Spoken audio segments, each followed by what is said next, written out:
Romains 5, verset 1er, étant donc justifiés par la foi, nous avons la paix avec Dieu par notre Seigneur et Sauveur Jésus-Christ. Allons voir une histoire. Il y a quelqu'un dans la Bible qui n'est pas passé par la mort, c'est le prophète Élie. Mais le prophète Élie avait un serviteur qui s'appelait Élisée.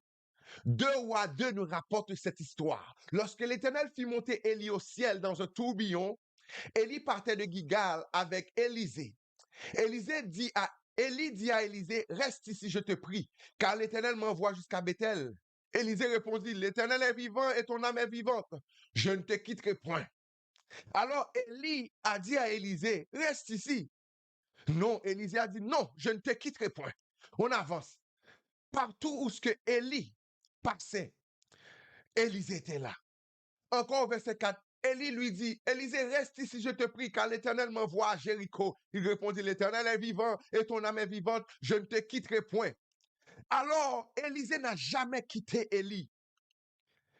Au verset 9, on voit que lorsqu'ils eurent passé, Élie dit à Élisée, demande ce que tu veux que je fasse pour toi. Donc, Élie va arriver à un moment donné, il va demander à Élisée, demande ce que tu veux que je fasse pour toi avant que je sois enlevé d'avec toi. Donc, Élie savait qu'il allait être enlevé. Élisée savait que Élie allait être enlevé. Il l'a suivi partout. Et arrive le moment où ce que Élie dit à Élisée, demande ce que tu veux avant que je sois enlevé. Et là, qu'est-ce que Élisée va demander? Attention à vos demandes, mon frère. Attention à vos demandes, mes sœurs. Il y a des choses bien plus importantes que les choses matérielles. Trop souvent, vous demandez des choses matérielles. Comment vous faites pour savoir si vous êtes une personne spirituelle? Analysez vos demandes. Si vos demandes sont matérielles, oups!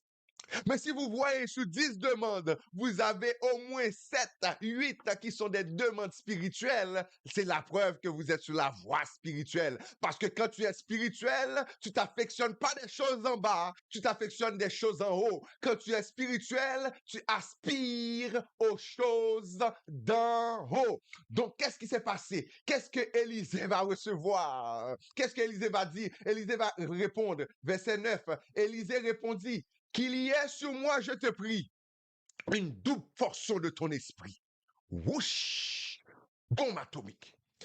Élisée va dire à Élie, je veux avoir une double portion de ton esprit. Je veux pas seulement avoir ton esprit, je veux avoir double portion de ton esprit. Et Élie va dire, aïe, quelle belle histoire.